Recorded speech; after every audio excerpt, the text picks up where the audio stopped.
Ça y est, c'est lancé. C'est lancé.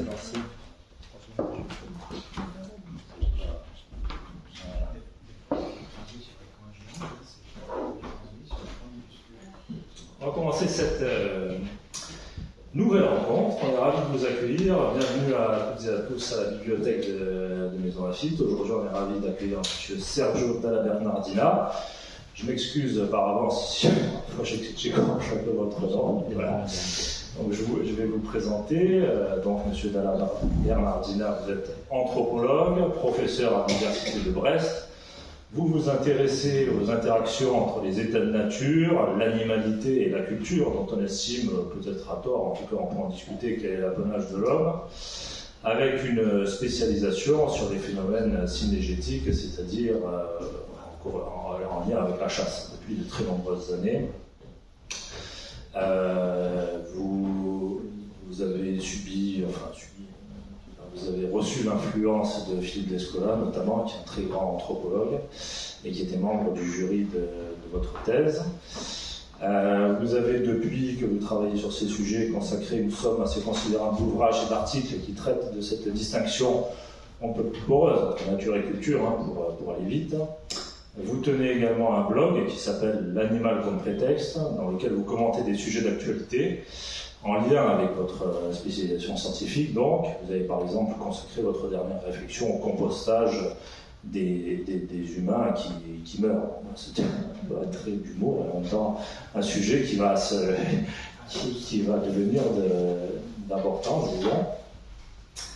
Vous traitez régulièrement les sujets qui vous intéressent avec un certain sens de l'ironie, avec une distance critique générale qui empêche de vous ranger dans tel ou tel camp, à savoir écologiste, pro ou anti-chasse, animaliste, défenseur ou adversaire du sauvage, ou au contraire rationaliste ou gestionnaire de la nature, etc. Avec un humour qui rend la lecture de vos ouvrages tout à fait agréable. J'en ai un certain nombre ici, on aura l'occasion d'en parler. Vous avez dirigé plusieurs ouvrages aux éditions des Presses universitaires de Rennes, qui est une maison d'édition qui est très dynamique, comme Terre incertaine en 2014, que j'ai ici. L'appel du sauvage en 2012, un petit peu plus ancien que celui-ci, et dont on a repris le titre. Je fais une petite aparté, les éditions Corti ont fait republier un livre de souvenirs de John Muir sous ce titre, qui rappelle évidemment le roman de Jack London, The Call of the Wild, traduit en français par l'appel sauvage ou l'appel de la forêt, qui raconte l'histoire d'un chien domestique qui retrouve ses instincts plus primaires, disons. Vous êtes également l'auteur du Retour du prédateur, toujours aux Presses universitaires de Rennes, que j'ai ici. Et plus récemment, en 2020, vous avez publié La langue des bois, l'appropriation de la nature entre remords et mauvaise foi, aux éditions du Muséum national d'histoire naturelle, et Faut que ça saigne, écologie, religion et sacrifice, aux éditions des Paysages. Donc aujourd'hui, nous allons essayer d'embrasser ce vaste sujet par la porte de cette mode actuelle pour le sauvage, qui semble assez forte, depuis une dizaine d'années, sinon plus. On voit d'assez nombreuses émissions de télévision sur le sujet. Il y a la mode des documentaires animaliers, évidemment. Il y a même de la télé-réalité autour de ça. Je pense à Retour à l'instinct primaire, par exemple, mais il y a d'autres choses. Voire même Koh-Lanta, pourquoi pas. En tout cas, il y a une tendance assez populaire qui se manifeste pour le sauvage. De façon plus intellectuelle, disons, on peut penser à la collection qui a été créée par les éditions Actes Sud, qui s'appelle Monde Sauvage et qui fonctionne très bien, y compris en bibliothèque. Ici, on a d'assez nombreux livres provenant de cette collection, dont celui assez célèbre de Baptiste Morisot, dont j'ai oublié le titre, mais bon, vous le trouverez, avec laquelle, une collection avec laquelle vous êtes assez critique, je crois. Vous pourrez peut-être nous expliquer pourquoi. Donc le sauvage, pour cadrer notre propos, le sauvage s'oppose évidemment à la civilisation, à la rationalisation, à la modernité. Il est évidemment question d'instinct. Un sauvage agit de façon instinctuelle et non raisonnable. Son territoire concerne plutôt les grands espaces naturels que les villes. Il est en communion avec une nature plutôt vierge, donc, dont il serait partie intégrante. Donc vous pourrez nous expliquer sans doute que cette espèce d'archétype ou de totem relève assez largement quand même du fantasme, de l'utopie, voire de la mythologie. Et on essaiera ici de comprendre pourquoi cet état de sauvagerie nous fascine, puisqu'il y a une vraie fascination autour de ça, et en quoi il est révélateur de certaines qualités ou de certains mots propres à notre civilisation, à notre modernité. Je rappelle le format de la rencontre, donc environ 1h15, 1h20 de discussion entre Sergio Dalla Bernardina et moi-même, puis les questions du public. Évidemment, le sujet de la chasse peut être assez sensible, on le sait, donc il faut que tout le monde reste le plus courtois possible, évidemment. Voilà, on sait que les questions relatives à la chasse peuvent déchaîner les passions, les relations épidermiques. Ici, il n'est pas question de militantisme ou de prendre parti pour tel ou tel groupe, mais d'essayer de comprendre et de s'interroger à la fois librement et non sauvage, si je puis dire, en façon civilisée. Voilà, merci à toutes et à tous d'être là, et surtout merci à notre cher invité. Est-ce que vous avez une réaction ou je commence tout de suite? Je ne sais pas. On peut commencer. Est-ce que je peux le laisser là? Prenez le micro, non. Je dois le tenir comme ça. Comme un couleur. Une première question alors, une réaction? Tout justement, simplement, j'en profite. Alors, on a parlé de Descola. C'était en réalité, il était dans mon habilitation pour diriger la recherche. Il n'a pas dans mon jury de thèse, je ne peux pas targuer quelque chose qui ne correspond pas justement à mon trajet. Et effectivement, c'est un auteur duquel j'ai la plus grande considération et que j'apprécie énormément, et dont on aura l'occasion de parler justement parce que sa réflexion est... bon, peut-être on va voir comme ça, que ça marche, parce que justement la réflexion de Descola aujourd'hui est vraiment... Je ne suis pas venu pour parler de lui, mais quand même, c'est quelque chose d'extrêmement important. Ça fait partie de ces nouvelles orientations de l'anthropologie de la nature. Et donc voilà, peut-être je peux me réclamer aussi de cette discipline, et disons qu'il y a 30 ans, parce que désormais ça fait quelque chose de ce genre, ce n'était pas très à la mode de parler de l'anthropologie, ça n'existait même pas. Disons que Descola a eu l'opportunité, grâce à sa merveilleuse thèse sur les Indiens hachoirs, de remplacer Claude Lévi-Strauss au Collège de France. Et dans cette circonstance, il a été le premier à gérer la première chaire d'anthropologie de la nature en France, tout simplement. Donc, ceci pour dire tout simplement que c'est une... autrefois, on ne pensait pas que la nature puisse être un sujet à part entière. On se disait que la nature est partout, donc chaque branche de l'anthropologie abordait le rapport à l'animal, aux plantes, aux ressources, à sa guise, mais c'est à partir du moment où on a commencé à s'apercevoir que la nature était dans une étape pitoyable, si vous voulez, qu'elle est devenue un sujet. D'ailleurs, elle est devenue aujourd'hui un sujet juridique même, donc les choses évoluent à une très grande vitesse. Et l'autre précision que je voulais faire, c'était par rapport à mes sentiments vis-à-vis des publications Actes Sud de cette collection. Je sais que je suis jaloux. C'est une très belle collection où il y a des gens qui sont aujourd'hui qui sont en train de gérer le discours sur la nature pratiquement. Et donc, ce que je leur reproche, mais c'est un reproche relatif, et encore une fois, quelqu'un qui est peut-être un peu envieux, mais c'est de voir les choses d'une façon extrêmement, je dirais pas optimiste, mais je dirais un petit peu bon enfant, quoi. Donc il y a cette vision irénique, c'est apaisée de notre futur par rapport aux plantes et aux aliments, à condition, bien sûr, qu'on tienne un comportement convenable. Donc il y a une dimension militante, extrêmement respectable, une vision aussi un peu utopique, je pense. On imagine que, effectivement, en suivant les comportements qui s'imposent désormais, on sera en mesure d'inverser la route et donc de faire en sorte que notre lien avec le monde naturel ne soit pas si invasif, si destructif que ça.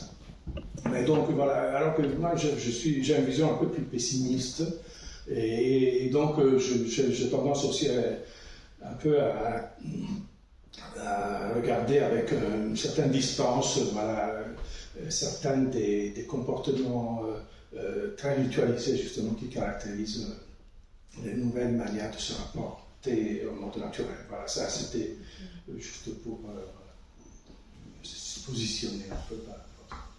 Parfait. Alors pour rentrer dans le vif du sujet, est-ce que vous pouvez nous expliquer ce que c'est que la wilderness, le goût pour la nature sauvage, les langues vers elle? On a bien noté que c'est un terme anglo-saxon évidemment, et qu'il y a sans doute un tropisme américain avec ses grands espaces, etc. Alors que dit cette wilderness de notre rapport à la modernité, à la fuite en avant permanente, étant donné les interactions constantes et immémoriales entre l'homme et la nature, est-il bien judicieux de parler de nature sauvage au-delà du symbole? Finalement, est-ce que cette notion de sauvage est vraiment pertinente? Sans doute y a-t-il toutefois des degrés de sauvagerie. Vous pensez qu'en plein cœur d'une grande ville ou au milieu d'un grand parc naturel, il y en a un qui est plus sauvage que l'autre. Oui, effectivement, la wilderness c'est une invention, évidemment, c'est une construction culturelle, et ça c'est le point d'arrivée de notre raisonnement. C'est un terme extrêmement à la mode, mais j'ai testé mes étudiants l'autre jour pour voir s'ils le connaissaient, et en réalité, ils ne le connaissaient pas. Donc c'est à la mode dans certains milieux, pas dans d'autres milieux. Donc c'est un terme qui fait référence justement à l'état de nature, à l'équilibre primordial, à la nature telle qu'elle était avant que l'homme n'intervienne pour la modifier. Donc aujourd'hui, le terme à la mode aussi extrêmement, tout le monde en parle, c'est le terme de anthropocène. Nous sommes à l'époque où c'est l'anthropos, l'humain qui a modifié complètement le rapport avec les autres entités qui peuplent la planète. Avant, c'était l'Holocène, et peut-être avant, et encore, c'était le Pléistocène, comme vous le savez, mais évidemment, la rêverie de la wilderness serait d'arriver à restaurer cet état de nature, tout simplement. Donc, il y a un équilibre, l'équilibre naturel, et donc c'est la nature profonde telle qu'elle se serait développée s'il n'y avait pas eu des interventions humaines. Alors, on sait très bien que ça reste une sorte de rêverie dans le sens qu'on retrouve des traces de notre présence même dans la Grèce des ours blancs au pôle Nord. Et donc, effectivement, toute la nature que nous croyons, ça c'est un stéréotype naturellement, mais on sait très bien que même la nature qui nous paraît la plus sauvage, ne serait-ce que dans le cadre européen, a été complètement modifiée dans le temps, et donc elle a été humanisée, transformée énormément. Et j'ai été étonné que lorsqu'on m'a dit que la plupart les grandes, comment est-ce qu'on dit, sapinières, on dit comme ça en français, les forêts de sapins du Grand Nord, en réalité ce sont des plantes qui ont été, c'est une sorte de monoculture pratiquement. Donc c'est étonnant de voir à quel point même les endroits qui nous paraissent les plus sauvages sont en réalité. Et après, j'ai travaillé un peu autour des invasions biologiques, donc je sais aussi à quel point, en réalité, ça se dissémine partout. Bon, voilà. Et donc, cette wilderness est une illusion, mais une illusion qui répond effectivement à notre nostalgie pour la sauvagerie, une sauvagerie encore une fois idéalisée, dont, voilà, vous parlez justement de ces arrière-plans américains. Et effectivement, c'est bien ça, à une certaine étape de l'évolution de ce concept. Ceux qui se sont illustrés autour de qui chantent, les chantres de cet amour pour la nature sauvage sont, on parle toujours des mêmes, mais naturellement Thoreau, donc anarchiste, poète, intellectuel, qui commence à réfléchir en philosophe aussi autour du retour à l'état de nature. Et après, je ne sais pas, il y a cette histoire de Jack London, naturellement, qui est aussi exemplaire parce que le bouc, le chien justement de l'appel du sauvage, parce qu'il s'appelait comme ça aussi à un moment donné, le bouquin de Jack London. Et justement, comme vous le savez, naturellement, ce chien qui vit dans des conditions de domestication extrême, un peu débauché, enfin c'est vraiment un chien un peu perverti, mais petit à petit, kidnappé et amené vers le nord par des chercheurs d'or, il retrouve l'état originaire et toute sa splendeur, sa force, à tel point qu'il devient le chef d'une meute de loups. Et donc c'est l'aboutissement de ces voyages, qui est un voyage au rebours dans le temps. Et c'est bien comme ça que Jack London le représente. D'ailleurs, ce chien a des rêveries de type lamarckien, où il se souvient de la mémoire de lorsqu'il était à côté de l'homme dans une caverne, etc. Il y a ce rêve de retrouver l'état de la nature, mais que l'on retrouve aussi chez Maupassant, par exemple, lorsqu'il parle de Maupassant, il dit, parce qu'il allait à la chasse, Maupassant, c'est triste à dire, je plaisante. Il chassait, il en était fier en plus, et il parlait du plaisir qu'il ressentait en voyant dans sa main le sang de la proie qu'il venait de tuer. Donc vous voyez à quel point les sensibilités ont changé. Dans le sens que si quelqu'un se permettait aujourd'hui de dire une chose comme ça, on porte plainte tout presque. Vous voyez, c'est une apologie. Et donc, mais là aussi, chez Maupassant, il y a cette sorte d'utopie primitiviste. Il y a l'idée que je vais à la chasse et je retrouve cet état de nature vierge, de nature qui n'a jamais été transformée par l'action humaine. Et donc après, bon, c'est à la même époque à peu près de London, et il y a d'autres auteurs qui méritent d'être cités parce que quand même, ils sont ceux qui ont dessiné les traits de cet imaginaire nostalgique justement, et ce sont des pionniers aussi, et c'est le cas par exemple de Conrad. Vous voyez le récit au cœur des ténèbres, c'est l'histoire de ce chercheur, cet agent de la Compagnie des Indes qui doit remonter les fleuves Congo pour retrouver pour récupérer tout simplement l'ivoire et le ramener à Londres. Et après, petit à petit, il remonte, et la description de ce voyage au cœur des ténèbres est justement un discours qui nous permet de comprendre comment la sauvagerie était ressentie et pensée à l'époque, justement, à la fin du 19e siècle, et avec cette idée ambivalente, parce que d'un côté, il y a cette ivresse qui s'empare du protagoniste, qui devient, finalement, il pénètre dans ce monde qui est un monde sans loi, le monde de la sauvagerie, vis-à-vis duquel il ressent à la fois une fascination très forte et une forme d'horreur aussi. Et c'est l'ambivalence du sauvage qui est quelque chose qui caractérise l'ensemble de l'histoire, de nos rapports avec cette dimension. Donc après, bon, il faut que je fasse attention à ne pas rester trop sur la littérature, parce que sinon... Mais je voudrais évoquer au moins encore une autre référence, parce que ce rapport, il y a une sauvagerie extérieure, mais il y a aussi une sauvagerie intérieure, qu'on cherche aussi à retrouver. Il y a cette notion de nostalgie, et donc c'est ce qu'on retrouve en revanche chez Lawrence dans L'amant de Lady Chatterley.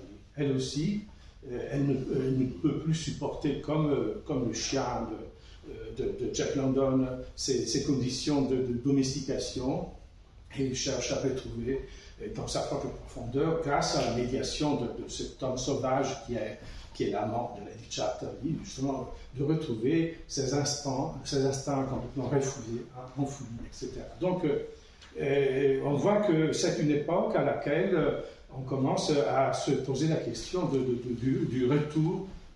On a une nostalgie pour ce monde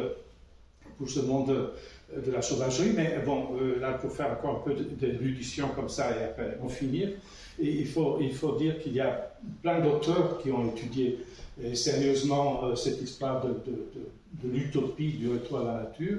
Et un des pionniers, et c'est drôle parce qu'aujourd'hui tout le monde parle de ça, on oublie qu'il y a eu, et ça fait 40 ans, 50 ans, ce grand psychologue social qui s'appelle Serge Moscovici, qui a fait un bouquin qui s'appelle Homme domestique, homme sauvage, qui reconstitue toute l'histoire de cette utopie du retour vers le fin fond de la forêt pour quitter la société et pour préparer aussi la révolution.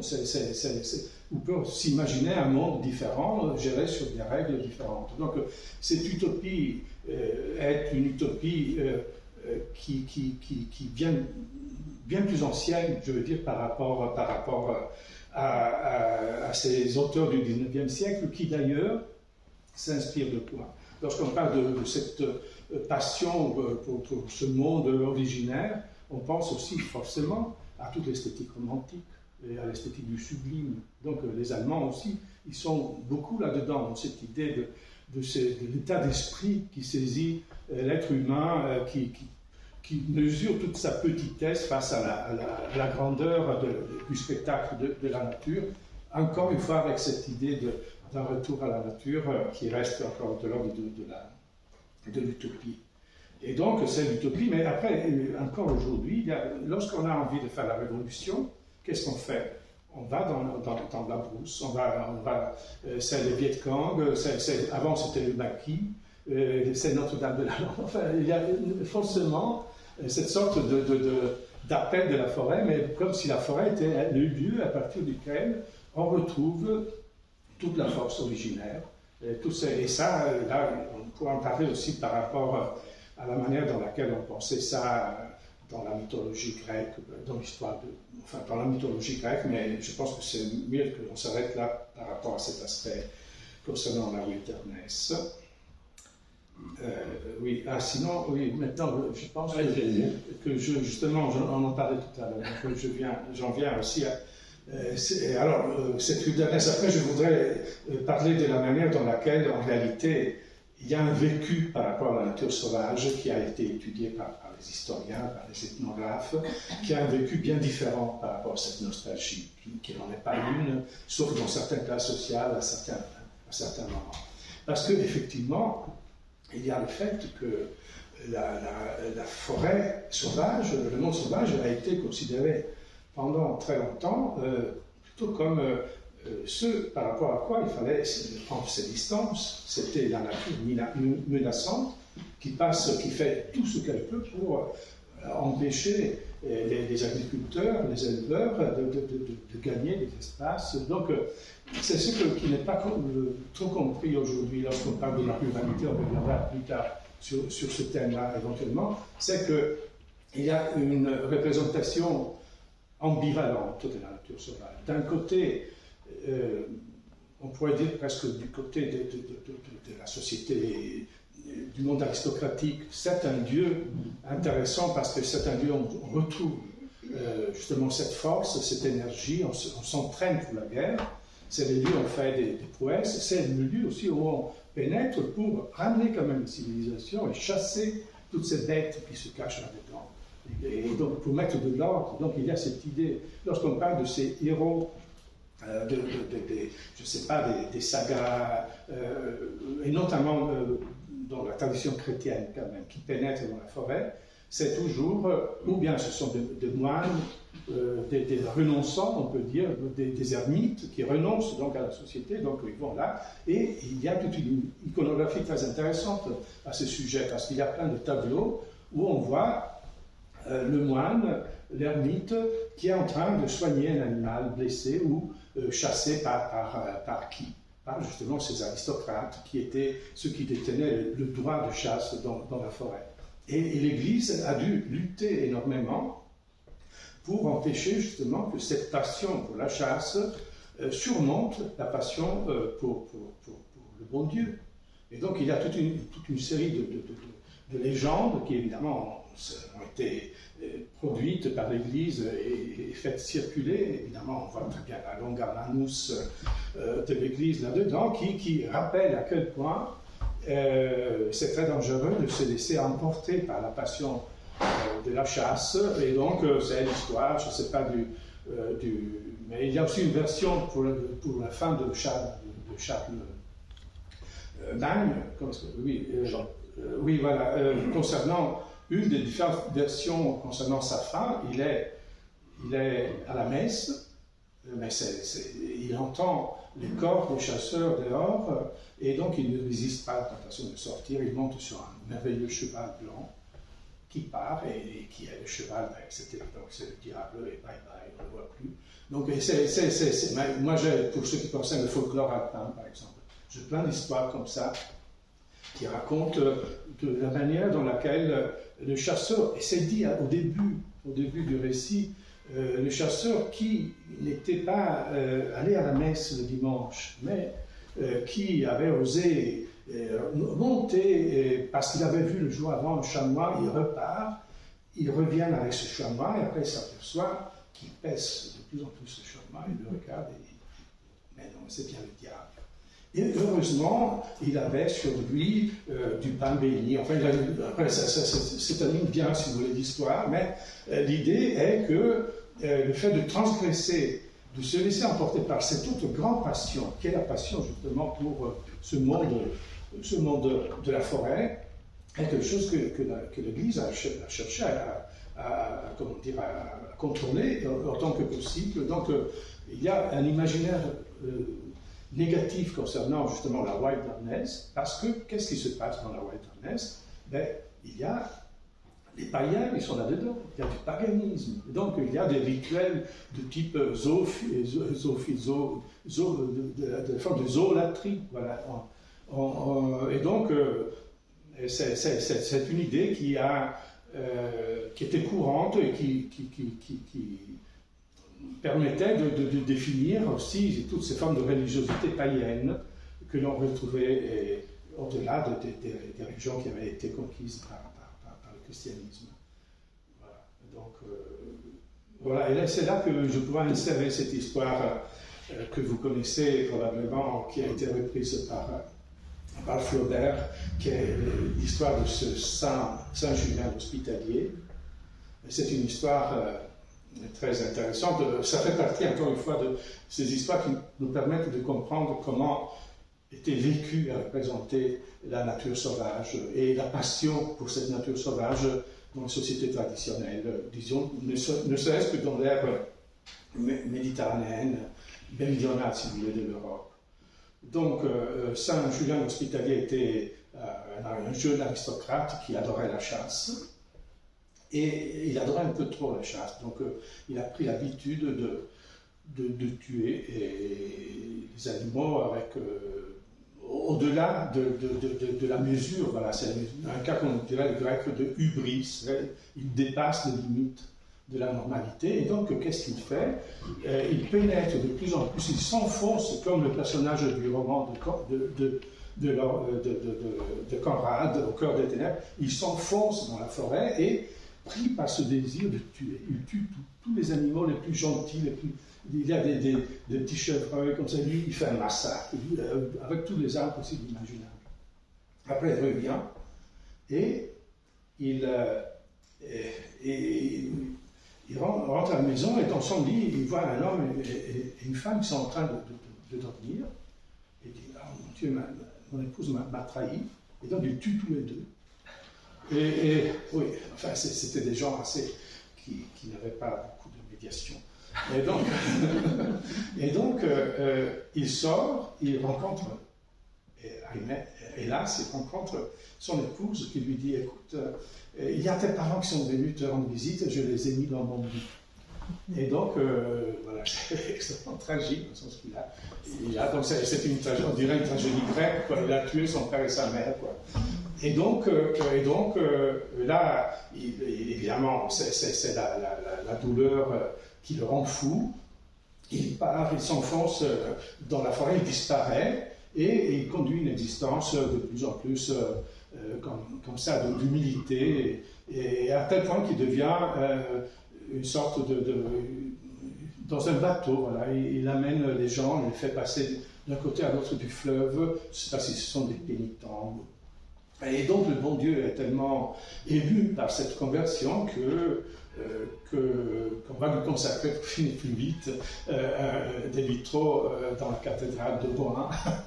Il devient un saint. Voilà, il y a ce processus de... Mais voilà, je raconte cette histoire parce que ceux qui se cachent derrière, le message est toujours le même. Attention, il y a cette volupté, ce désir de s'accaparer, de devenir prédateur, de se transformer en un prédateur, donc de férocité aussi, qui est inhérent à la nature humaine et qu'il faut absolument contrôler. Et donc, voilà, ça c'était pour le caractère historique, disons, de notre rapport à la wilderness. Parfait, c'est passionnant. De façon peut-être sans doute plus contemporaine, plus actuelle, la nostalgie du sauvage peut se manifester aujourd'hui, donc plutôt dans les milieux écologistes, peut-être par la volonté de réintroduire des espèces sauvages prédatrices telles que le loup ou l'ours en France, en tout cas. Et il y a des associations, je crois qu'il y a l'ASAP, l'Association de protection des espèces sauvages, qui veulent réensauvager la France et qui estiment qu'une cohabitation des usages de la nature est possible entre les éleveurs et les espèces sauvages, ce qui ne va évidemment pas du tout de soi. Qu'est-ce que vous pensez de cette volonté très pratique de réensauvagement ? Voilà. Est-ce que ça nous intéresse ? Je plaisante un peu, mais est-ce que le loup et les ours reviennent? C'est une provocation, je ne vais pas faire le test. J'aimerais bien que chacun me dise ça m'intéresse, je suis content qu'ils reviennent, je ne suis pas content, voire ça me fait une belle jambe. Pour moi, c'est exactement pareil. Et c'est intéressant de voir comment les gens réagissent, parce qu'effectivement, c'est devenu un enjeu majeur. C'est devenu une chose dont on débat sans arrêt. Et déjà, nous, les urbains, disons, nous passons notre temps à nous immiscer d'un certain point de vue dans des histoires qui nous concernent jusqu'à un certain point, si je dois dire. Bon, c'est un peu mon point de vue.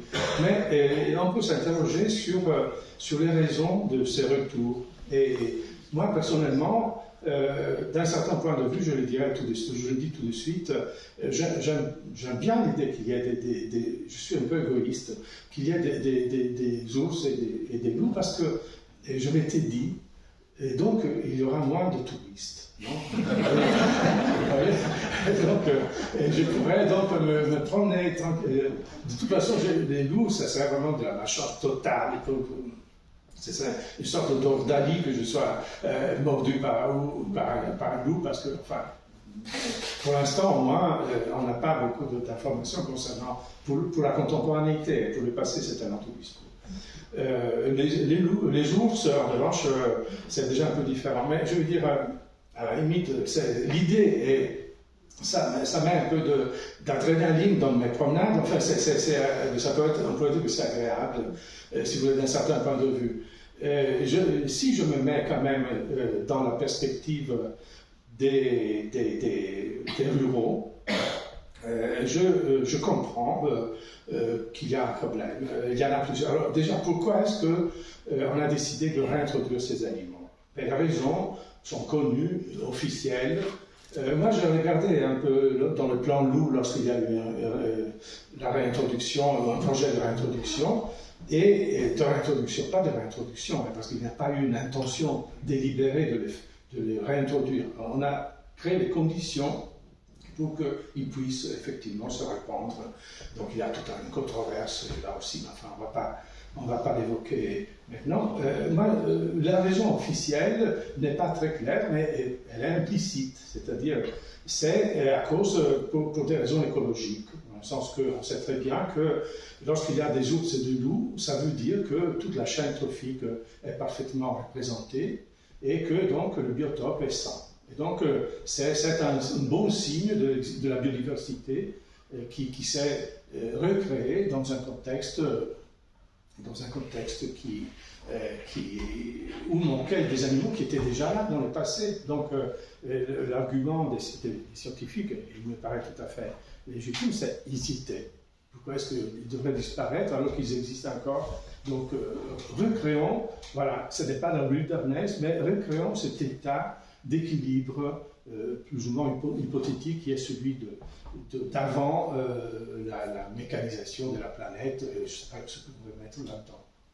Mais alors, moi je suis étonné quand même parce que je ne suis pas un écologiste, donc j'ai un point de vue extrêmement superficielle autour de l'opportunité de reproduire ces espèces, mais je me pose quand même une question, et c'est, enfin, je fais une remarque, je suis étonné de la nonchalance avec laquelle on minimise les conséquences de cette réintroduction, mais de mon point de vue, je suis un carnivore, donc je comprends que les loups puissent être des carnivores eux aussi, et qu'on puisse tolérer leur présence. Mais je me mets dans la perspective des amis, des animaux, ceux qui militent, notamment ces amis des animaux, c'est un peu dépréciatif, enfin de ceux qui défendent la cause animale, et donc qui rentrent justement dans les choses qui caractérisent cette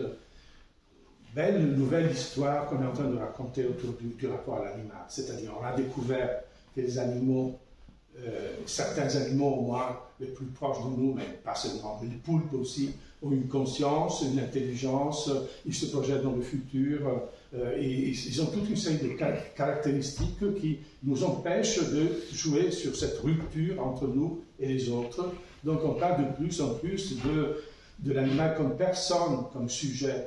Et donc, à tel point que je me dis, finalement, j'ai le droit de détester certains animaux, parce que s'ils ont une morale, et s'ils ont une personnalité, celui-là, je dis, oh, toi, tu es vraiment antipathique, quoi. Donc, oui. Mais autrefois, je devais avoir à leur égard une attitude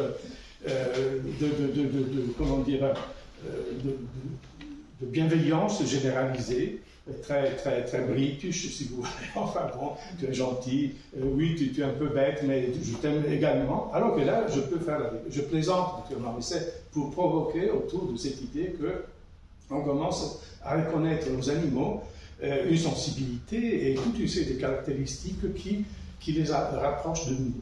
Et donc, à ce moment-là, le fait qu'un de ces animaux-là puisse mourir devient un problème, effectivement. Et là, on ne va pas parler de cette histoire-là, mais c'est un énorme débat, naturellement. Et donc, c'est un problème. Mais alors, pourquoi les gens qui se posent la question de chaque animal... Après, on nous dit aussi, attention, il ne faut pas hiérarchiser les animaux, parce qu'il y en a de moches. Alors, si je plaisante, parce que quel est le critère esthétique? Mais il y en a qui sont plus ou moins attrayants. Il y en a qui nous semblent plus ou moins nobles, et ça c'est aussi quelque chose, une sorte de préjugé si vous voulez.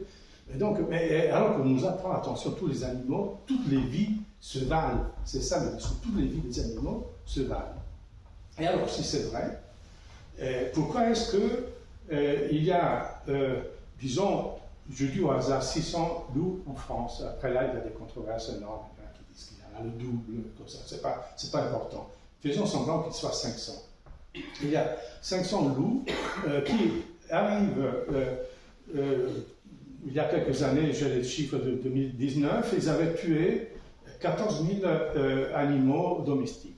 Non? Donc, je fais la division, ça fait donc à peu près chaque loup tue une cinquantaine d'herbivores. Alors, il y a des moutons, il y a des vaches, il y a des ânes, beaucoup d'ânes. Les ânesses, ils adorent les ânesses, peut-être lorsqu'elles sont, elles portent parce qu'elles sont plus faciles, je ne sais pas, enfin, non, de toute façon, attaquer un âne, c'est très facile, ils sont là, tranquilles, donc aucun problème. Donc il y a ces animaux qui sont tués, mais pas seulement ces animaux-là.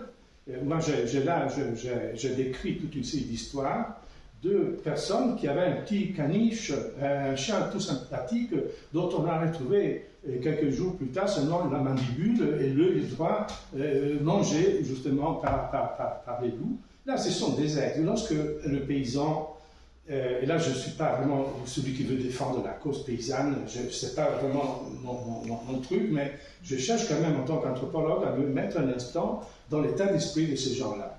Et ils se disent, mais tiens, l'âne, là, mais c'est un âne, on lui fait la fête avec mes enfants, on l'appelle, il vient, et comme ça on le connaît très bien, c'est un membre de la famille, il n'y a pas entière. Le fait est que cet âne soit dévoré par des loups est une chose qui paraît absolument normale. Non?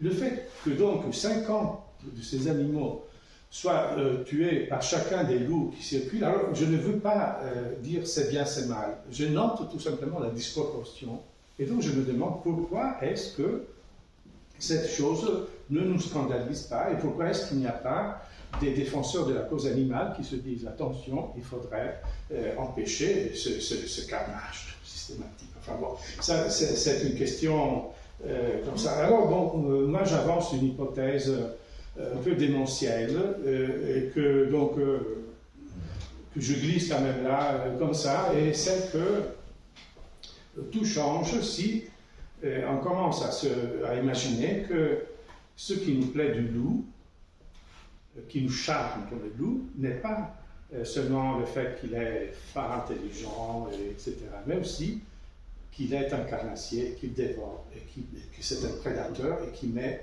à mort des animaux.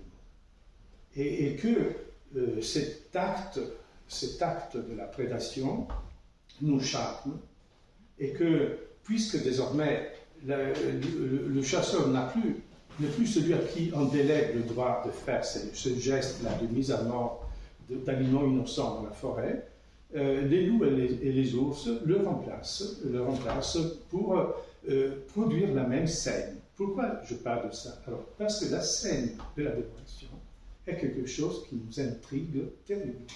C'est la scène qui nous charme le plus, à tel point que nous avons, là ils ont trouvé maintenant en Extrême-Orient des grottes qui datent de 44 000 années avant notre ère, et là il y a des scènes de chasse naturellement et de prédation, des scènes de prédation, et il semblerait que contrairement à ce qui a été cru pendant un long moment, ces scènes de prédation, si elles ne sont pas si fréquentes que ça dans les gravures, dans les peintures rupestres comme ça, c'est pour des raisons de tabou, pour des raisons magiques.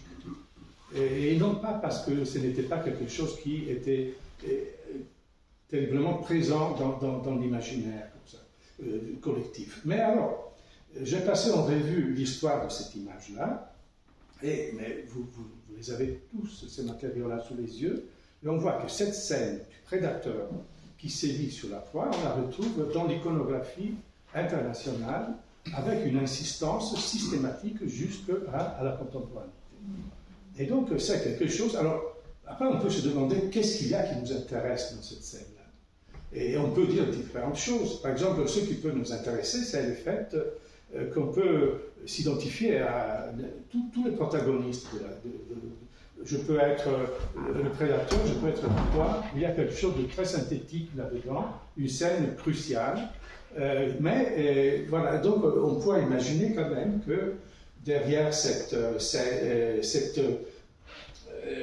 intérêt pour la prédation, il y a quelque chose qui est vraiment de l'ordre d'une constante que l'on retrouve aussi dans les passions, dans l'imaginaire des non-chasseurs. Et alors que le chasseur est celui qui continue à mettre à mort les animaux de façon directe, les non-chasseurs, tant bien que mal, profitent aussi de cette scène qui reste quand même attrayante par animal prédateur interposé. Enfin, ça, je veux dire, il faudrait qu'on en discute. Je dis comme ça peut paraître un peu démentiel, je le sais, mais je vous laisse quand même prendre en considération cette hypothèse. Voilà, et donc, voilà. Très bien. Est-ce que vous pouvez nous donner des exemples de rituels, nouveaux ou anciens, vraiment de rituels et de symboles d'ensauvagement, et nous dire ce qui vous inspire? On a l'impression que l'humain a toujours besoin de créer un espèce d'échange ou de monnayage symbolique ou folklorique avec la nature qu'il exploite, en chassant, en se promenant en forêt, en pratiquant l'agriculture, etc.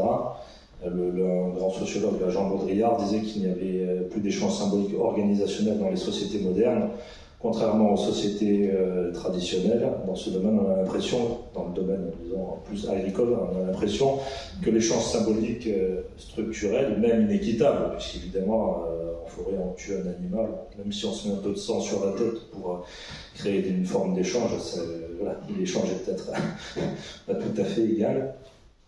Mais en tout cas, on a l'impression que ça tente de subsister, voire de renaître avec davantage d'intensité. Vous avez travaillé aussi sur la question des trophées qui se mélangent entre chasse et même dans l'art. Donc, voilà, Qu'est-ce que vous avez à nous dire là-dessus?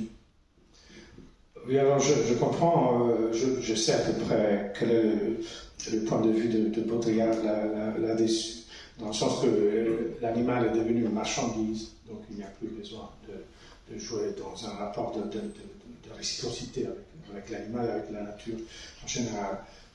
Alors, la première chose qui me vient à l'esprit, c'est qu'en réalité, c'est vrai que dans les sociétés traditionnelles, la nécessité d'encadrer la mort de l'animal ou le prélèvement même d'une ressource végétale dans le cadre d'un rituel est, on pourrait dire, la règle. Tout est joué autour d'une sorte de dialogue. Et c'est vrai que, comme nous l'a dit justement Descola aujourd'hui, nous invite à réfléchir autour du message de cette réciprocité. Et donc peut-être que nous sommes en train de redevenir un peu animistes aussi, et donc à imaginer que derrière ces plantes et ces animaux, il y a effectivement des interlocuteurs, des partenaires, et donc effectivement dans nos comportements actuels, peut-être nous sommes en train de retrouver ce désir de donner et d'avoir quelque chose en échange, ou de mériter quelque part ce qui nous est donné par l'animal. Donc il y a effectivement des anthropologues qui parlent d'un contrat. C'est l'idée par exemple de Raphaël Larère qui parlait du contrat avec l'animal. Donc effectivement, mais c'est ce que disent aussi les hachoirs dont parle justement Descola. Il y a des formes de protection, on protège et donc on échange. Donc on est dans une logique, dans une société traditionnelle au moins, qui est celle du don et du contre-don, et qui implique aussi quand même quelque chose, et moi j'ai beaucoup travaillé sur cette institution qu'en anthropologie on appelle la comédie de l'innocence. Même les chasseurs-cueilleurs, ils sont censés quelque part justifier la mise en mort de l'animal, et ils mettent en scène un dispositif rituel justement qui permet de se déculpabiliser, de faire semblant que c'est quelqu'un d'autre responsable de ce qui s'est passé, etc. Et donc le rite permet quelque part de simuler cette réciprocité même lorsqu'elle est absente. Alors, je pense que nous sommes aussi en train de devenir une bande de ritomanes, nous aussi, enfin, nous sommes plus en train de ritualiser nos pratiques. Et alors là, les exemples... Pourquoi, à votre sens, il y a cette tendance? Mais peut-être parce que il se peut que toute cette réflexion très importante des écologistes, des animalistes, parce que là, je fais un peu l'avocat du diable, mais je pense qu'effectivement, ils sont porteurs d'un message très important, naturellement. C'est justement ce que je n'aime pas, c'est ce processus de béatification qui est en cours, qui me paraît, on devient un peu... Mais effectivement, le message est là, et ils nous ont appris donc que, justement, on était en table, je vous dis un truc, nous étions à table ensemble il y a un moment, et justement, face à un morceau de viande que j'étais en train de manger, et je dis, en réalité, ça fait des années que je travaille autour de la question de l'animal, est-ce qu'il a un esprit, etc., est-ce qu'il a une volonté, et je dois dire que tout en restant quand même j'en mange très volontiers, mais ça me travaille de plus en plus, parce que, voilà, j'en veux un peu aux animalistes, parce qu'ils rendent mon beefsteak un peu moins digeste. Dans le sens que lorsque je dois le manger, je suis obligé de me dire, mais tiens, mais je le savais, nous on fait des efforts énormes pour oublier cette chose-là, et c'est ce qui nous permet de les manger. Et eux, ils arrivent pour nous dire, cette chose qui est vraie, c'est vrai, c'est terriblement vrai. Et donc qu'est-ce qu'on fait? On ritualise, on cherche toute une série de mécanismes qui nous permettent comme ça, de donner un sens, mais qui est plutôt, voilà, une certaine sacralité au geste. Et donc là, j'ai toute une série d'exemples. Après, on peut les prendre au sérieux, comme le font certains collègues qui ont travaillé, par exemple, sur les chasses en Alsace, comme ça, et pour eux, lorsque le chasseur s'agenouille devant sa proie et puise le sang de la poire. Enfin, il prend un petit brin de sapin, il le met dans le sang, vous l'appelez après dans le chapeau du chasseur, et qui demande pardon à la poire. Enfin, je caricature un peu les choses. Cette pratique-là est considérée comme une pratique très sérieuse qui montre le lien affectif réel qui existe entre l'animal et sa proie. Et donc ça, on peut voir les choses comme ça en disant que c'est la preuve même de la sensibilité des chasseurs. Alors moi, je ne veux pas la mettre en cause la sensibilité des chasseurs, mais ce n'est pas là, à mon sens, qu'elle se manifeste.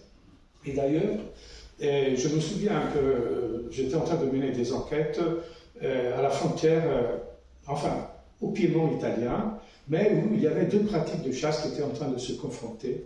C'est-à-dire qu'il y avait disons les notables, les gens aussi du Turin, des villes, qui avaient déjà incorporé le modèle autrichien de la mythe de l'Europe, c'est-à-dire la chasse de sélection, la chasse à l'affût avec fusil à canon réglé. Je tire dans le silence plus total un animal qui ne doit pas s'apercevoir qu'il va mourir. C'est la mort idéale, si vous voulez. Alors, et après, lorsque ils avaient commencé, eux aussi, à s'habiller comme des tyroliens, comme des Bavarois, alors que ce n'était pas un truc, c'était des Italiens, il n'y a rien à faire. Et donc, mais ils se masquaient comme des gens de la moyenne Europe, comme ça, et effectivement, après, le résultat sur le plan de la protection du gibier est vrai, dans le sens que ces chasses de sélection ont permis de voir revenir les chamois, les moutins dans ces régions. Mais, moi j'avais pu interviewer les derniers chasseurs qui continuaient à chasser le chamois en battu. Alors c'était des battues un peu particulières avec seulement des humains, parce que le chien, dans ces endroits-là, c'est tellement abrupt que ils m'ont dit, c'est un ustensile qui se autodétruit presque immédiatement, dans le sens qu'il il monte et après il se fracasse presque immédiatement. Donc il n'y a que des humains qui poussent ces chamois vers la montagne, et après ils sont tués. Ils étaient tués à coups de chevrotine, on tirait sur femmes, femelles, vous voyez, je fais aussi de l'anthropomorphisme, c'est classique. Femelles, petits, enfin on tire, après on va voir. Ah tiens, c'était un petit, bon, tant mieux, c'est plus juteux. Vous voyez, c'était pas vraiment... mais si c'était comme ça, c'est très important à rappeler, il faut revenir, c'est pas qu'ils étaient plus barbares, plus cruels, plus ignorants, c'est que c'était des ruraux. Ils étaient des ruraux dans une société dans laquelle on avait fait le choix de mettre en valeur tout ce qui était de l'ordre du domestique. Pour eux, les animaux domestiques étaient une priorité, et le chamois, dans les alpages, étaient des antagonistes, des rivaux du bétail. Et donc pour eux, c'était, si le chamois est là, on le bouffe, et s'il n'y est pas, c'est pas grave. Vous voyez, c'était une logique qui s'explique au sein d'une forme d'intelligence, d'économie, qui met en priorité les domestiques sur les sauvages. C'est ça qui s'est produit dans le monde rural pendant très très très longtemps. Et il faut choisir, les anthropologues le savent très bien, on ne peut pas utiliser toutes les ressources. Il faut forcément faire un choix, donc il y a des niches, on renonce à certaines choses. Et donc je suis allé chercher ces chasseurs à chevrotine, donc qui tiraient sur n'importe quoi. Et je dis, mais écoutez, mais le fait d'avoir ça, vous ne faites pas de rituel après. Et il m'a dit, déjà, nous, par rapport aux Allemands, on est très contents de prévenir le chamois, parce qu'on fait du bruit, du boucan, il y en a qui peuvent se sauver. L'idée de tirer sur un chamois qui ne sait pas qu'il va mourir, ça me paraît quelque chose de terrible. Non? Après, bon, je ne veux pas dire que c'était plus éthique que l'autre système, je veux dire, ce sont deux, à la limite, on peut dire que ce sont deux mensonges, si vous voulez, dans les deux cas, mais tout aussi intéressantes, parce que quand même, elles dévoilent deux conceptions aussi. Donc là, on rentre dans la forêt, on fait du bruit, on dit, là, tout doit disparaître. Et donc, c'était l'idée chrétienne, la forêt, c'est un endroit où c'est nous qui mettons de l'ordre. Et de l'autre côté, et donc lorsque je leur ai demandé, mais et ces rituels-là, vous n'en faites pas, eux ils font ça. Et ils m'ont dit, écoute, déjà, on le tue, ce pauvre animal. Et après, il faut faire aussi une mascarade autour. Ça nous paraît absolument quelque chose d'inacceptable. Donc, vous voyez, ce sont deux logiques. Mais le fait est qu'aujourd'hui, les chasseurs sont obligés. Ils ont pris la tendance, je ne sais pas s'ils sont obligés ou pas. Il y a différentes tendances là-dedans aussi. Il faut aussi se dire cette chose-là, que les autorités synergétiques françaises, mais italiennes aussi, partout, elles sont obligées de faire semblant qu'il y ait un type de chasseur. Le chasseur est comme ça. Le chasseur n'existe pas. Il y a des chasseurs très différents, qui ont des histoires très différentes, avec des éthiques, des systèmes de légitimation de la pratique très différents. Par exemple, vous prenez un chasseur un piégeur de petits oiseaux. Il faut qu'il ait des compétences d'écologie très fortes. Et il faut qu'il sache tout sur le système de relations des animaux les uns avec les autres, la météorologie, les oiseleurs. L'oiseleur, il était considéré par le chasseur du dimanche, le lecteur du chasseur français, quoique le chasseur français avait une énorme circulation, disons du chasseur du dimanche standard. Il regardait ces oiseleurs comme des braconniers sauvages, ignorants, comme ça, alors que eux, de leur côté, ils savaient qu'ils étaient une élite du point de vue de la connaissance de la nature par rapport à ces types qui sont capables juste de tirer un coup de fusil. Donc, il y a cette chose qui est assez curieuse, parce que lorsque aujourd'hui les chasseurs disent « nous sommes le premier écologiste de France », non ? Ils n'ont pas tout le tort. Déjà, ce sont eux qui, à l'époque où la nature sauvage était considérée comme une réalité négative, finalement, étaient ceux qui tiraient profit de ça, mais qui étaient intéressés, qui étaient là-dedans. Donc, ils ont ne serait-ce qu'une priorité morale de ce point de vue-là. Maintenant, on dit partez, mais quand même. Ils peuvent dire, écoutez, maintenant vous avez trouvé que c'est bien vous aussi, et nous on doit partir. Donc ça, c'est assez intéressant comme... mais là, j'ai perdu le fil de mon discours, Si vous voulez, je vous relance sur cette question des chasseurs et militants écologistes qui se disent également défenseurs de la nature. Les chasseurs donc se disent, avec peut-être une certaine mauvaise foi quand même, premier écologiste de France. Vous pourrez peut-être un peu développer. Fondamentalement, qu'est-ce qui les différencie? Il y a un bouquin là, qui a eu un certain succès de Charles Stepanov, qui s'appelle L'animal et la mort, qui prend plutôt quand même la défense des chasseurs, et dans lequel il dit que, contrairement à certaines idées préconçues, les chasseurs ne sont pas du tout responsables du déclin de la biodiversité et de la faune, mais qu'il y a sans doute une relation à la monstration, au fait de montrer de façon un peu brute la mort de l'animal qui peut choquer. Voilà, donc quelles sont ces différences? Il y a aussi évidemment l'usage différent de la nature, entre utilitaire du point de vue pour se nourrir du côté des chasseurs, plus contemplatif peut-être du côté des écologistes. Voilà. Ben là, justement, je reviens sur cette idée de premier écologiste de France. Moi, je pense que, effectivement, alors, comme vous le dites, moi, je ne suis pas persuadé du tout que les chasseurs soient responsables du déclin de la faune sauvage. Là, je pense que c'est vraiment une projection injustifiée. Là, je pense qu'il y a eu effectivement des excès dans certaines espèces, je ne sais pas, la corde de bruyère, les grands tétras, des animaux comme ça, qui dans certaines zones, effectivement, ont fait les frais d'une surexploitation, mais après, ils sont capables aussi de se donner des règles, on va revenir. Je pense que le problème, les responsabilités, mais en même temps, l'idée de ces... Et donc, je pense que les causes, malheureusement, sont des causes bien plus systémiques et plus larges. Donc là, pour revenir à l'écologisme des chasseurs, il faut voir de quels chasseurs on parle aussi, parce que, comme je le disais tout à l'heure, ceux qui, à la campagne, on n'était pas là pour défendre le gibier. Le gibier était d'abord des lièvres qui arrivent là où, par exemple, il y a la vigne basse qui arrive et bouffe tout, des griffes qui arrivent et mangent les olives. Et après, tout était remis en cause par ces entités négatives qui étaient... Et donc, l'idée n'était pas celle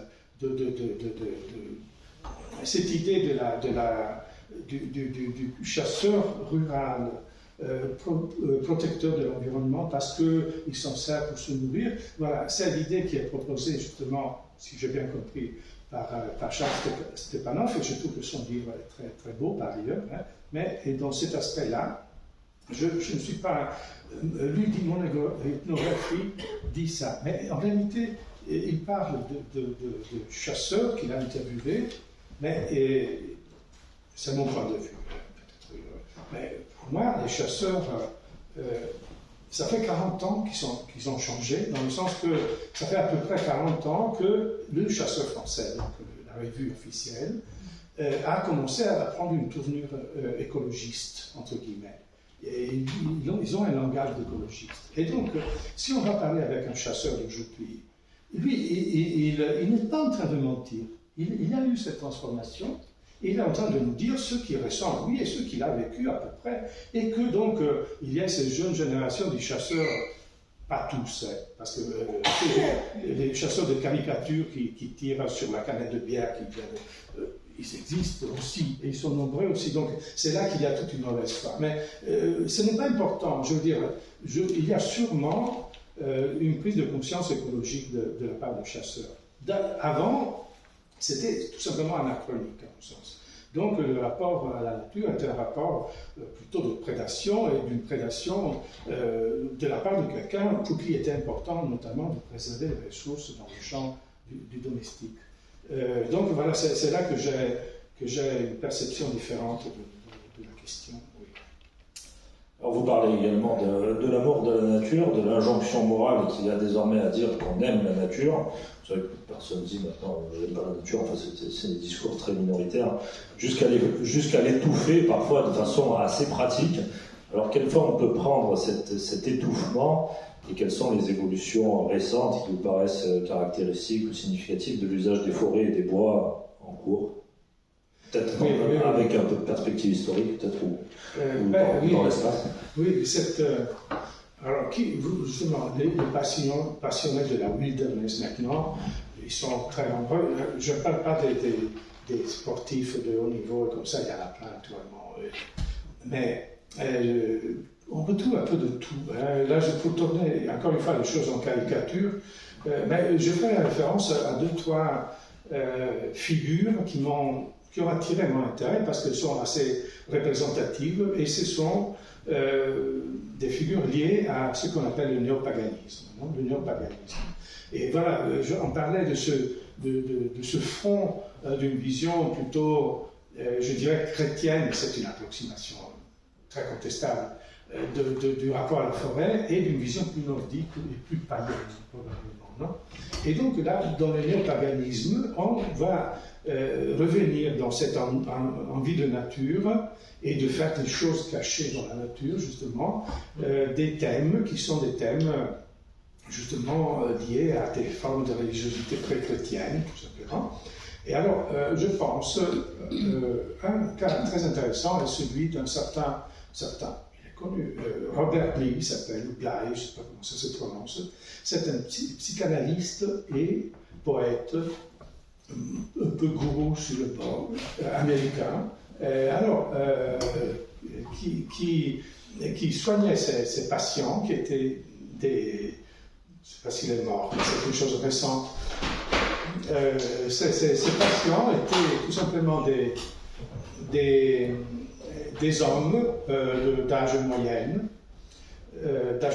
qui ne sont pas bien dans leur basket, qui ont le sentiment que leur virilité est mise en cause, que leur autorité de mâle est mise en cause, que leur fierté n'est plus celle qu'ils avaient, voilà. Et donc qui sont frustrés et tristes. Et alors, bon, je suis psychanalyste.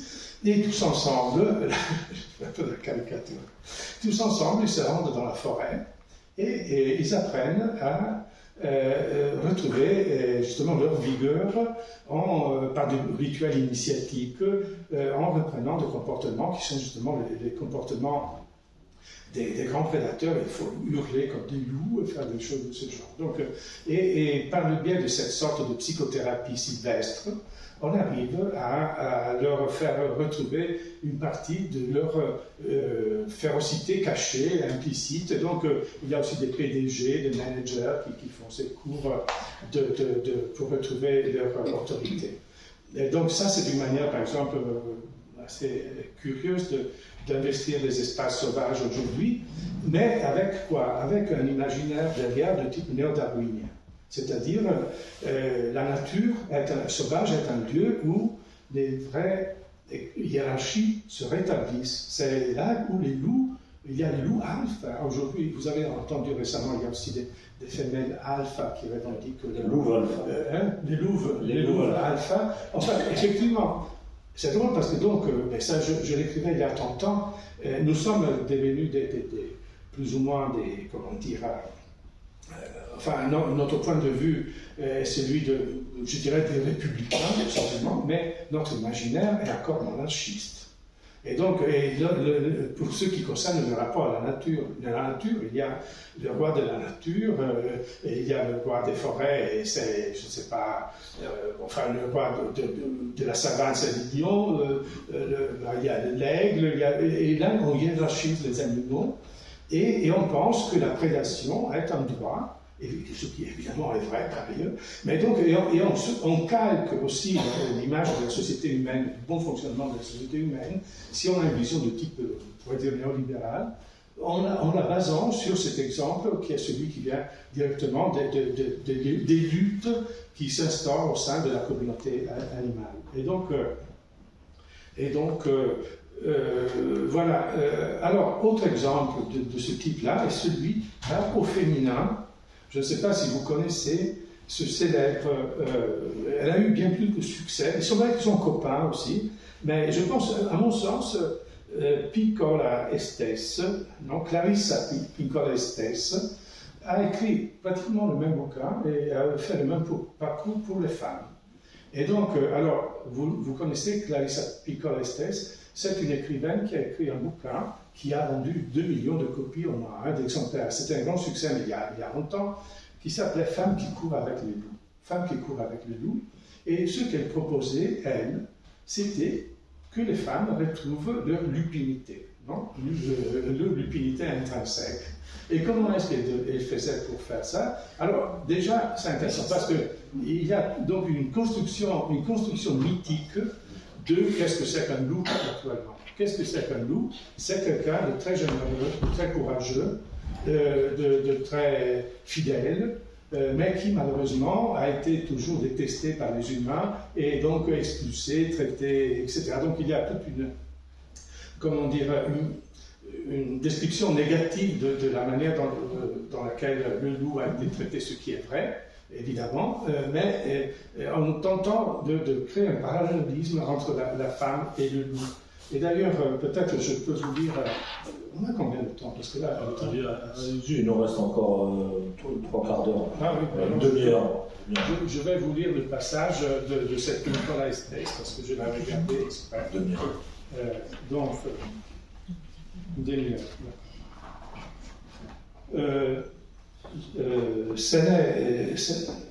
Ce n'est pas un hasard si les étendues sauvages de notre planète disparaissent en même temps que la compréhension de notre nature sauvage profonde s'amoindrit.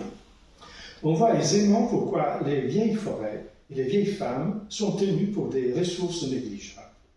Et si les loups et les coyotes, les ours et les femmes sauvages ont le même genre de réputation, alors c'est elle qui le dit parce que moi je ne savais pas, je découvre, cela n'a rien d'une coïncidence. Tous correspondent à des archétypes instinctuels proches. C'est pourquoi on les considère à tort les uns et les autres comme peu amènes, fondamentalement dangereux et gloutons. Oui, alors c'est un bouquin, il est très bien écrit parce que c'est une narratrice de grande qualité, c'est une conteuse, en plus c'est une psychanalyste jungienne, et donc elle s'est travaillée beaucoup sur les archétypes, tous ces éléments qui sont partagés par l'imaginaire collectif, et donc et ça marche bien, c'est très agréable à lire, Mais c'est une falsification totale de la manière d'imaginer l'éthologie du loup, tout simplement. Et il y a un autre bouquin plus récent, non, ça je préfère ne pas parler parce que ça suscite une polémique. Mais donc, oui. Et donc, voilà, ça c'est inspirant de ce texte, encore une fois, très agréable et à la limite édifiant parce que ça donne envie de partager un peu ce monde-là, tellement il est féerique et sympathique. Mais il y en a d'autres, en revanche, qui vont dans cette même direction à la question qui on trouve dans la forêt. En Bretagne, par exemple, on trouve des néo-druides. Vous faites un tour, enfin c'est rare de les trouver quand même. Hein. Et c'est rare de les trouver, mais parce qu'ils font des pratiques ils cherchent à ne pas être. À Brocéliande, c'est plus fréquent. Il y a des endroits qui sont des hauts lieux. Et moi, alors, qu'est-ce qu'ils font? Ils sont habillés en druides, ils font des rituels druidiques, quoi, tout simplement, dans la forêt. Alors, la chose qui est... alors, on sait que, malheureusement, il y a eu une rupture dans la transmission des informations. Au XVIIe siècle, il a fallu se réinventer le druidisme. Et donc ça, les historiens l'ont trouvé clairement. Et donc les traces de ce savoir ancestral, en réalité, sont pratiquement éphémères. Et je dois dire, tous les ans, puisque j'enseigne à Brest, j'ai des étudiants qui veulent travailler sur les néo-druides. Et à chaque fois, je dis non, n'y allez pas, ça sert à rien. Eux, ils y vont, ils interviewent les néo-druides et découvrent qui sait rien sur les plantes, qui sait inventer des rituels qui sont une sorte de patchwork, de mélange des croyances les plus hétérogènes, qui sont très gentils et sympathiques, mais absolument à côté de la plaque. Mais donc voilà, en s'étant inventé, donc, eux, une nature de type féerique comme ça, et donc voilà, une autre manière pour investir cette nature. Et après, on va passer à autre chose, peut-être. Le pistage, peut-être aussi. Le pistage, oui, mais le pistage, on va le régler très rapidement, je pense. Et après, il y a aussi, et là, ça, je les ai découverts en Italie, ce sont les odinistes, non? Ça, ce sont des gens qui prétendent être les descendants, les chevaliers de Odin. Et donc, alors, c'est le comble, parce que les odinistes, les gens de ma région, là, de la région de Lombardie et Vénétie, c'était, dans le passé, ils n'étaient pas du tout, mais ils étaient des démocrates chrétiens, normalement, mais c'était des latins, pendant le fascisme, ils étaient très contents d'être fascistes, des romains. Après, il y en a qui sont devenus, bien sûr, il y avait beaucoup de communistes aussi, donc l'internationalisme. Donc, il y avait tout ça, mais pas Celtes. Ils n'avaient jamais entendu parler des Celtes, et ça, absolument, aucune relation. Et on en arrive au point où il y a des gens qui se font enterrer avec le Triskel avec cette invention. Voilà, on parlait de la ritualisation, là, ils se sont inventés complètement des appartenances culturelles qui sont historiquement absolument ténues, pour dire les choses gentiment. Mais le problème, c'est qu'ils sont, en plus, pour dire les choses de façon caricaturale, encore une fois, ils sont méchants. Dans le sens que l'odinisme se réclame justement de toute une série de principes de eugénisme, par exemple. Non, ils font référence au fait que nous sommes des loups, ils font référence comme on dit en français, les kinocéphales, ces personnages à la tête plus chien, et donc ils disent nous sommes une meute, et ils revendiquent, enfin, il y a un langage, et on voit aussi quelles sont les références politiques d'extrême droite, mais extrême droite vraiment très, très appuyée. Et donc, mais on joue encore une fois sur la dureté du rapport à la sauvagerie comme condition ontologique, existentielle, dont eux, ils seraient les représentants. Et donc, il y a différentes tendances. Après, bien sûr, il y a plein de néo-chamans. Alors là aussi, c'est quelque chose. Les néo-chamans, ils pullulent. Enfin, là aussi, j'exagère. Mais j'ai l'exemple, par exemple, d'une anthropologue dans la région de Trente qui a fait des études de chamanisme en Amérique du Nord et qui est revenu et qui maintenant donne des cours de tambour chamanique à la population locale. Donc vous voyez le caractère touristique un peu de la pratique, parce que évidemment c'est quelque chose de... Et donc on voit, c'est triste de voir comment ces savoirs précieux, importants de ces sociétés lointaines sont tournés en caricature et accaparés pour les reproposer ici dans un cadre qui est un truc de chamanisme pour le club méditerranéen, enfin, à ce niveau. Voilà, donc ça c'est ce qui concerne cette question de... Et après, il y a aussi, parce que qui sont, là je caricature encore une fois, encore plus, mais il y a ceux que j'appelle les zoolâtres, donc ceux qui, il y a, je parlais d'une forme de bovarisme, dans le sens que c'est important tout ce qui est neuf dans la nature, c'est important tout ce qui brille, et donc il y a des animaux qui sont des stars. Et lorsqu'il y a une apparition d'un animal un peu insolite, par exemple, là, encore en Italie, là c'était au pied, en vallée d'Aoste, il me semble, à un moment donné, quelqu'un repère un bouquetin blanc. Alors, déjà, l'albinos, normalement, il faudrait l'éliminer parce que ça a des conséquences. L'albinos, lorsqu'il y a un aigle qui arrive, le choc immédiatement. Enfin, ils ont toutes sortes de problèmes qui les rendent des mauvais reproducteurs, tout simplement. Mais enfin, bon. Là, il devient hyper précieux, à tel point qu'il y a des gens qui commencent à louer des cars pour aller voir l'albinos. Et donc, c'est comme autrefois, il y a 30 ans, 40 ans, quelqu'un va apparaître à la Sainte Vierge dans une clairière quelque part, et les gens louent le car pour aller voir. Donc il y a cette sorte de starification de la nature. J'ai vu un loup, je connais quelqu'un qui a vu un loup. Voilà, et là, et maintenant, on va arriver à ça, mais en passant justement par cette histoire de... Et après, il y a aussi une forme d'éco-voyeurisme véritable, dans le sens qu'il y a cette passion effrénée pour aller ou bien espionner les cerfs en temps de s'accoupler. Non, c'est vraiment une chose qui intéresse tout le monde au plus haut point. Ou sinon, bon, c'est la nuit, aller écouter des animaux, les loups qui sont en train de chanter, pour ainsi dire. Et là aussi, on en vient justement au problème de l'impact, tout simplement. Parce que tous ces animaux-là, sont des animaux qui auraient le droit à une certaine dose de tranquillité.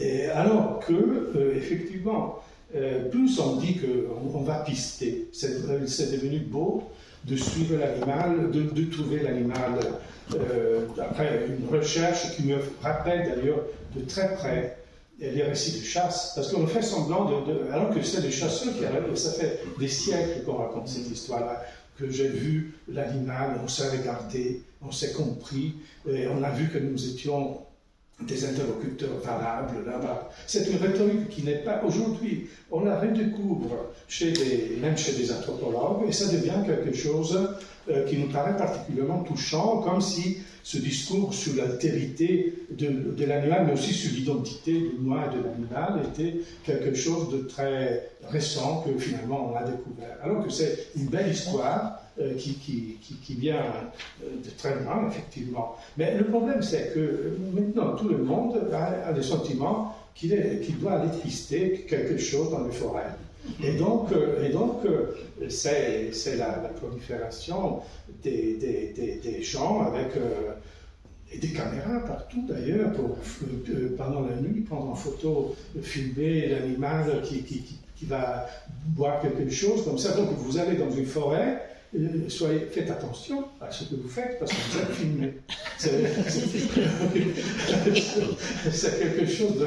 Donc, moi je pense que ça, c'est un des aspects aussi les plus qui en disent plus... enfin, où on voit mieux cette hybridation entre un discours sur l'amour pour la nature et les conséquences que ça peut avoir, dans le sens que même sur le plan sportif, cet été, j'étais en train de me promener comme d'habitude dans les endroits où je vais, j'entends bruit à gauche, je vois deux types avec des vélos électriques désormais, donc qui peuvent faire dans la montagne des choses absolument impensables. Je me souviens, Rigoni Stern, l'écrivain Rigoni Stern, qui traduit beaucoup même en France, qui était un chasseur, mais un écrivain connu, il a écrit sur la guerre, pas mal de choses plutôt appréciées par certains, et qui disait, moi, je suis très content qu'il y ait quand même des empêchements pour que les gens ne rentrent pas dans les montagnes comme ça. Et il dit, et lorsque je serai vieux, bon, je renoncerai, quoi. Mais je ne peux pas imaginer que les gens puissent aller partout, à tout moment. Alors que ce qui est en train de se passer maintenant est que, en hiver, vous êtes en train de vous balader, il y a des gens avec les raquettes de neige, c'est la nouvelle mode, et avec les raquettes de neige, vous allez partout. Il faut savoir qu'un lièvre blanc, par exemple, ou un tétras, je ne sais pas, une lagopède, ce sont des animaux qui engrangent, qui stockent de la graisse pour rester l'hiver. Ils restent là, ils s'arrêtent là, ils attendent le printemps sans bouger. J'exagère. Il voit passer un jour un promeneur, un skieur l'autre jour, et à chaque fois il se déplace, et c'est fini, et il n'arrive pas au printemps. Donc je veux dire, les conséquences de cet amour-là sont des conséquences graves. Et donc voilà, j'ai une formule assez brutale pour parler de ça. Il y a un anthropologue, médecin, anthropologue, écrivain notamment, Victor Segalen, qui est celui qui a donné le nom à notre faculté à Brest, il y en a une à Bordeaux aussi, qui a écrit un petit bouquin, c'était un carnet de notes, dans lequel il exprime de façon véhémente toute l'antipathie qu'il a pour les écrivains exotisants, comme Loti et compagnie. Il dit ces gens-là sont en train de brader l'altérité, la différence. Ils sont en train de tout monopoliser dans leur discours, de rendre tout attrayant, tout captivant, et en même temps d'effacer toute différence. Donc, en tant que protecteur de cette altérité, mais aussi d'exploiteur de cette altérité, je les considère, il dit, des proxénètes de l'altérité. Oui, et donc, ça me paraît très, très intéressant, parce que ça remet un doute aussi sur la dignité aussi du travail de l'anthropologue, parfois, et pas seulement du touriste. Mais, et ça, je le dirais, moi, j'ai le même sentiment pour tous ceux qui sont en train de s'emparer aujourd'hui du discours sur la nature, avec des instigations à la consommation de la nature, alors qu'il y a des gens qui peut-être seraient plus contents de rester chez eux. Je les considère des proxénètes de la nature sauvage. Voilà. Je pense qu'on pourrait faire le même type de parallélisme. Eh bien, pour conclure, une dernière question avant de passer à celle du public. Une question d'égo-anthropologie, si on peut dire. En tant qu'anthropologue ou même en tant que personne, en tant que citoyen, quel est vous-même votre rapport au sauvage, à cette notion de sauvage? Oui, donc, alors, moi je pense que c'est bien que les anthropologues disent aussi qu'à partir de quel moment, parce que c'est devenu presque. On ne voit pas pourquoi ils parlent toujours des autres et on se permet le luxe de rester caché derrière un silence. Et donc, moi, mes parents étaient des urbains, mais moi, je suis né à la campagne. Et donc, et ma mère, je n'avais aucune envie de sortir dans ce truc de campagne, près comme ça. Mon père chassait, mais s'il n'avait pas cette raison-là, il n'avait aucune envie d'aller trop en vie, enfin bon, il disait, c'était pas. Et mon frère aussi, il aimait beaucoup la ville comme ça. Moi, en revanche, depuis que j'étais petit, je partais derrière la maison et je rentrais le plus tard possible. Un peu comme il y a ce personnage de Italo Calvino qui s'appelle, dans un roman que je vous conseille, il est très marrant, et un livre qui s'appelle le baron perché. C'est un enfant qui, à un moment donné, n'a pas envie de manger des escargots, et il dit, bon, alors je m'en vais, il monte sur l'arbre, et après, il vit dans l'arbre, et il se déplace jusqu'en Ligurie. assez fabuleuse. C'est le classique de Calvin dans sa Méritoire. Et moi, je dois dire que j'allais... J'entendais les gens qui me appelaient, mais j'adorais me perdre. Pourquoi? Un peu comme les pygmées dont parle Godelier, moi, je me sens protégé par la nature. J'arrive là et je vois plus le temps la nature sauvage qui ne l'est pas. J'ai comme le sentiment que je suis mortel, ou voire que si je meurs, c'est pas grave. Les deux choses à la fois. C'est-à-dire que le temps n'est pas le même, que c'est ça la wilderness finalement, que les temps sont tellement longs, et là j'ai le sentiment que je suis tranquille. Et donc le fait, et voilà, et c'est mon rapport au sauvage. Et donc je suis jaloux. Et donc l'idée qu'il y ait plein de gens qui commencent à circuler, et peut-être si c'était que des gens qui ont envie, mais qu'on pousse pour des raisons touristiques, de trucs à la ferme, comme ça, à être partout dans les bois, ça m'est rempli de tristesse. Voilà. Très bien. Très bien, merci beaucoup. On va passer aux questions du public. Oui, monsieur. Oui, j'avais une question. Vous avez fait tout un narratif sur l'historisation du concept du sauvage, mais j'avais pensé dans ma tête que vous avez oublié en fait deux auteurs du XVIIIe siècle éminemment connus. Oui, pas tout.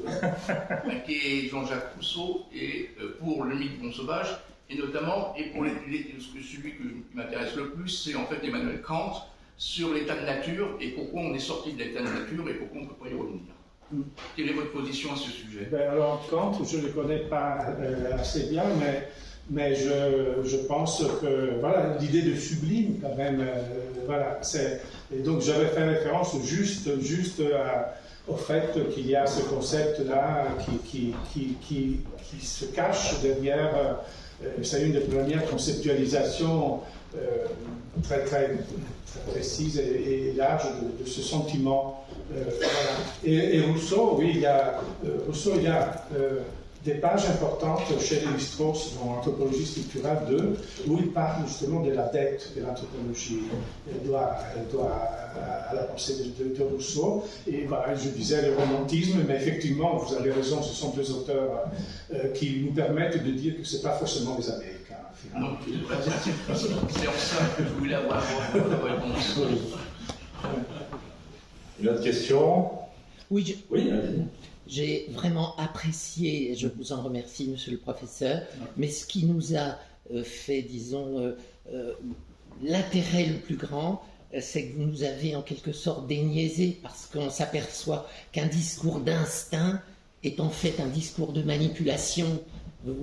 Quand on connaît un peu la géopolitique de l'Italie du Nord, c'est pas le lieu, mais vous avez eu des mots, et derrière, on pourrait presque faire un cours là-dessus, et d'autre part avec le tourisme. Donc, est-ce que je crois que votre rapport le plus important, je me permets de le dire avec vos étudiants, c'est pas de dire, voilà, en réalité, le vrai discours n'est pas celui qu'on vous tient qui est naïf, mais le vrai discours est celui d'une manipulation qui se cache, et le pire, par mensonge, qui vous fait croire que nous sommes de bonne foi. Merci, je suis flatté parce que je m'identifie beaucoup dans ce que vous êtes en train de dire. Et voilà, donc je peux que... Et justement, je pense qu'il y a cette rhétorique sur laquelle on s'appuie énormément, qui est celle de nous faire penser que le rapport à la nature est un retour à l'instinct, justement, et l'instinct qui est présenté comme quelque chose qui est plus vrai, justement, alors que c'est un argument rhétorique, tout simplement. Voilà. Oui. Moi, juste pour vous dire que j'ai apprécié votre sens de l'humour qui permet de faire passer beaucoup de choses, justement, parce que quand on en parle, comme vous en parlez, ça permet de faire passer davantage le message, et encore plus fort avec le sens de l'humour. Et à la fin, quand vous avez parlé de vous, votre rapport à la nature, moi j'ai pensé au poème de Rilke, La mélodie des choses. Ça m'a fait... ça m'a fait penser à ce poème. Et donc, alors que je viens un peu là. De Rilke, La mélodie des choses. Qu'est-ce qu'il quel est le sujet du poème? Justement, pour moi, il évoque le rapport à la nature dont vous avez parlé. Mais après, chacun, comme c'est un poème, justement, la poésie, ce qui est très délicat avec la poésie, c'est que chacun y voit quelque chose d'un peu différent. Mais en tout cas, pour moi, la mélodie des choses, c'est ça, c'est de dire quand je suis avec la nature, je ne suis pas seule. En fait, je me sens, voilà, c'est un rapport, mais c'est pour ça que je vous invite à lire, voilà, si vous ne le connaissez Merci, pas. je le ferai. Ouais. Et d'ailleurs, je pense maintenant que vous nous dites ça, que même chez Rousseau, je peux retrouver aussi ce même sentiment-là dont j'étais en train de parler. Mais, donc, Rilke, la mélodie des choses. Notre remarque, notre question. Oui, monsieur. Moi, j'aurais voulu savoir si, dans ce retour mythique au sauvage et cet amour un peu ridicule que certains peuvent avoir pour la nature, avec les côtés un peu folkloristes que vous avez dit, vous n'y voyez pas quand même un côté utile de l'homme qui, quelque part, reprend conscience de la nature, d'un lien qui s'est fait peut-être un peu cassé, dans la mesure où on est quand même dépendant de cette nature, et donc, c'est pas complètement de l'anthropologie, du mythique, il y a quand même une nécessité aussi, non? Donc comment vous vivez, on va dire, cette dualité-là?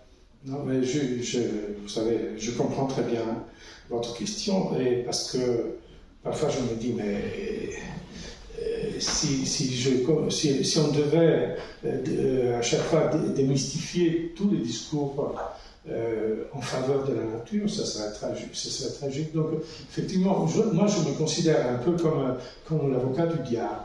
Donc, dans le sens que, finalement, si on me disait, tu es pour ou contre l'écologie, mais évidemment, il manquerait que ça, que je suis pour, extrêmement, mais je pense que, justement, il faut que quelqu'un exerce cette fonction critique, et donc, je fais pour des questions comme ça de configuration de psychologique personnelle, j'adopte plutôt ces postures-là. Mais je comprends que... Mais avec le danger peut-être que votre position puisse être caricaturée... Ah oui, non, mais de toute façon, j'arrive à me faire détester aussi bien par les chasseurs que par les écologistes. C'est incroyable. Donc, très bien. C'est un critère de vérité. Oui, critère de transparence, de disparition. Dernière question, dernière remarque, sinon on peut s'arrêter là. Oui, monsieur. Vous avez fait beaucoup allusion à la littérature et à ses rapports avec la nature, le sujet de nature traité par la littérature, mais assez peu aux autres arts qui sont parfois aussi importants pour la position des individus, la peinture, maintenant de l'audiovisuel, du film, même des documentaires. Est-ce que vous avez également regardé cet aspect des choses? Alors, il y avait une partie que nous n'avons pas pu développer, mais alors, je suis vraiment nul pour ce qui concerne la cinématographie. Je sais qu'il y a des films très importants là-dessus. Je connais les titres, mais je n'ai pas encore eu l'occasion de regarder ça sérieusement. Mais je me suis en revanche beaucoup intéressé d'un côté au land art. Et là, je suis en train de travailler autour des artistes qui travaillent autour de manipulation plus ou moins, intrusive justement sur le milieu naturel. Et donc en particulier à une manifestation italienne qui est assez connue même en France, qui s'appelle Artesella. Je ne sais pas si vous le connaissez. Il y avait dans le comité de direction l'INAR, toute une série de spécialistes. Et donc, et là aussi, je travaille autour de ce besoin, de cette incapacité de définir, de mon point de vue, d'apprécier le message artistique qui parfois est complexe, dans le sens qu'il faut avoir quand même une connaissance, une culture adéquate pour le saisir, et le fait que le public réagit en s'appropriant de ces manifestations d'art dans la nature, en s'appropriant de ça, en utilisant d'autres critères, justement la morale écologique d'un côté, et les notions de magique de l'autre. C'est magique, c'est religieux, et comme ça. Et ça, parce que ça, de mon point de vue, ça offre des instruments pour avoir l'illusion, ou peut-être arriver quelque part à mettre du sens dans ces œuvres qui, de l'autre côté, jouent sur la naturalité, parfois, souvent, de la nature, comme si elle était déjà intrinsèquement porteuse d'un message. En fait, ça c'est une piste, mais dans une autre. Et sinon, ce où j'ai pas mal travaillé, c'est autour des artistes qui se servent du corps des animaux taxidermisés pour faire de l'art, je sais pas, Gloria Friedman, enfin, il y en a, comme vous savez, il y en a plein. Et donc, c'était un des phénomènes, c'est ça, à une autre occasion, qui m'ont beaucoup intrigué. Parce que pourquoi est-ce que tout à coup, on a besoin de se servir des corps des animaux? On commence avec Messager, par exemple, donc ça fait déjà 40-50 ans, et après petit à petit, ça devient quelque chose de plus en plus indispensable, avec une ambiguïté que j'ai cherché à étudier, parce que pourquoi les chasseurs, lorsqu'ils mettent un trophée, et on l'accuse de toutes ces choses, justement, peut-être, hein, et pourquoi lorsque, je ne sais pas, une artiste australienne qui s'appelle, enfin bon, là, le nom ne me vient pas à l'esprit, mais fait la même opération pour dénoncer la mise à mort des animaux, est-ce qu'il n'y a pas derrière des mécanismes de monstration de la souffrance à des fins spectaculaires qui vont dans le même sens? Voilà, c'est un peu la manière dans laquelle j'ai cherché à aborder la question. On s'arrête là. Donc merci beaucoup à tous et surtout merci à notre invité. Merci beaucoup pour cette conférence passionnante. La prochaine, ce sera le 26 novembre sur la judiciarisation et les conséquences de la judiciarisation excessive des états de droit. Et là, par contre, ce sera la mairie. Ce sera en face, le 26 novembre à 15h30. Nous attendons nombreux aussi. Merci encore et bonne soirée. Merci, Lucie. Merci.